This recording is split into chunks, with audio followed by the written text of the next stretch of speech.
बिस्मिल्लाहिर्रहमानिर्रहीम अस्सलाम वालेकुम जैकब न्यूज़ सां मां आहियां आबिद अली मंगरियो। पेश आहिनि हिन वक़्त जूं हेडलाइन। जैकबाबाद जी जिम्स अस्पताल में मुलाज़िमत कंदड़ ॿिनि लेडी डॉक्टर्स पारां जिम्स ऐं सिहत खाते खां धार पघारूं खणण जो इंकशाफ। Incharge HR JIMS Asghar Soomro पारां तस्दीक। Jacobabad institute of medical sciences में विमेन मेडिकल ऑफिसर तौर कम कंदड़ ॿिनि lady doctors doctor Saima Jamali ऐं डॉक्टर नाइला सूमरो पारां कोरोना इमरजेंसी प्रोग्राम में भी कम करण जो इंकशाफ थियो आहे। ज़रियनि वटां मिलियल ॼाण मूजिब त ॿिन्ही लेडी डॉक्टर्स पारां जिम्स ऐं सिहत खाते खां धार पघार खई पई वञे, जेको गैर कानूनी अमल आहे, जॾहिं त जिम्स ऐं सिविल अस्पताल इंतज़ामिया खे इन समूरे मामले जी मुकम्मल तौर ॼाण पिण आहे। इन सिलसिले में राब्तो करण ते जिम्स में इंचार्ज HR असगर सूमरो तस्दीक कंदे ॿुधायो त ॿई लेडी डॉक्टर्स जिम्स खां पघार खणी रहियूं आहिनि। जैकबाबाद में पुलिस मुख़्तलिफ़ वक़्तनि ते चोरी थियल ऐं गुम थियल 15 शहरनि जा मोबाइल वापसि कराए मालिकनि हवाले करे छॾिया। तर्जुमान जैकबाबाद पुलिस मूजिब IT सेक्शन पारां SSP जी ख़ासि हिदायतुनि ते चोरी थियल ऐं गुम थियल 15 शहरनि जा मोबाइल फ़ोन ॻोल्हे खेनि वापसि कया विया आहिनि, जिन खे SSP मोहम्मद तारिक नवाज़ पारां संदन ऑफिस में वापसि करायल मोबाइल ॾिना। साईं जेको हालात निकिरे मोहरम शरीफ़ में भी सॼो इहो पाणी नाली जो ॿाहिरि निकितो पियो आहे गटर जो, सम्झी वियो। पाड़े वारा जेके बि अचनि था तंगनि, जेको भी कोई निमाज़ ते बि वञण जहिड़ो न आहे, जेके अचनि था मोलाई वापसि हलिया था वञनि। घरनि में अंदरि पाणी थो घिरिजे, जंहिं मोलाई मिस्किननि जो घर हेठि आहे उहे बि आज़ाब आहिनि। हिन पाणी के तक़रीबन महीने को मथे थी वियो आहे, डेली आज़ार आहे, कोई सफ़ा करण जे लाइ तयारु न आहे। म्यूनसिपालिटी वारनि ॾे वियासीं, उहे बि चवनि था असां ईंदासीं पर ईंदा त न आहिनि। जैकबाबाद में इंतजामी नाअहली चोट चढ़ियल, समूरे शहर में नालियूं उथलजी पयूं, हर पासे गंदगी जो ॾेख, शहर समूरो ढूंढ बणिजी वियो। चीफ म्यूनसिपल ऑफिसर नसरुल्ला सरकी जी नाअहली कारोबारी मरकज़नि समेत रिहायशी इलाइक़नि में भी काहे पई। एयरपोर्ट रोड, KG स्कूल, मौलवी फैज़ मोहम्मद डूल घिटी, अफजल खान खोसो रोड, शाही बाजार, सराफा बाजार, टेऊराम पुल, सैयद स्ट्रीट, जाफराबाद पाड़ो, पेचूहा फाटक समेत हर पासे नालियुनि जो गंदो पाणी बीठल।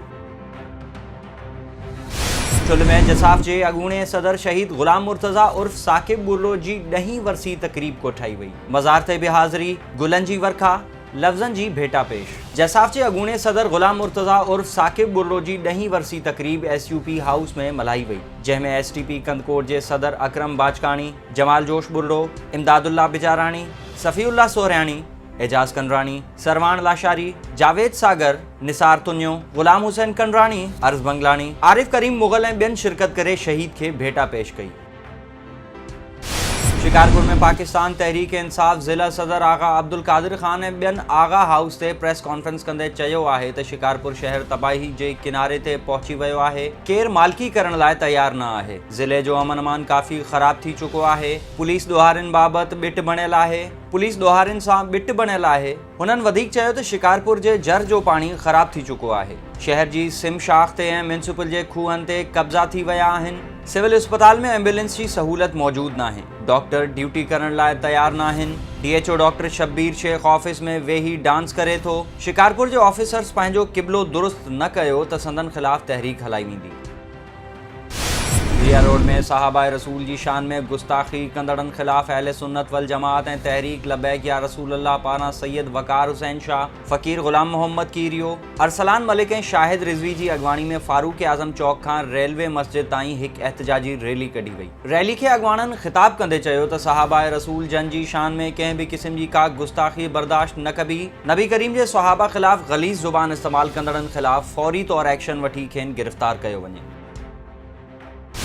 साकरो में मींहुं मुतासिर 6 ॿारनि जी माउ बेवा औरत पारां हुकूमती मदद न थियण ते जानवरनि जी सरकारी अस्पताल पुठियां ख़ाली पयल इमारत में पनाह वठी छॾी। बेवा औरत नाहिदा जो चवणु हो त तेज़ बारिशनि सबबु मुंहिंजो घर ड्रही पट थी वियो आहे, जंहिं सबबु हाणे पंहिंजे मासूम ॿारनि सां हिते अची पनाह वरिती आहे। वसवारनि खे अपील थी करियां त घर ठाराए ॾिनो वञे। बेवा आहियां, पोरियो करे पंहिंजे मासूम ॿारनि खे खाराईंदी आहियां, मदद कई वञे।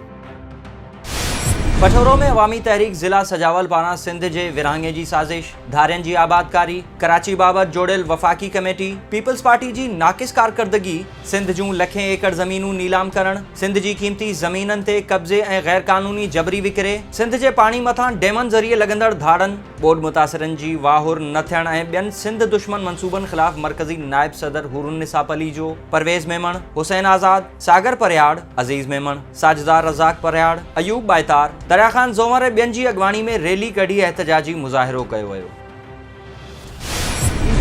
हितां जूं हेडलाइंस वधीक ख़बरुनि ऐं अपडेट्स लाइ विज़िट कयो असांजी वेबसाइट www.jacobnewshd.com ऐं फेसबुक ते फॉलो कयो। ॾिसंदा रहो जैकब न्यूज़, ख़बर खां हक़ीक़त ताईं।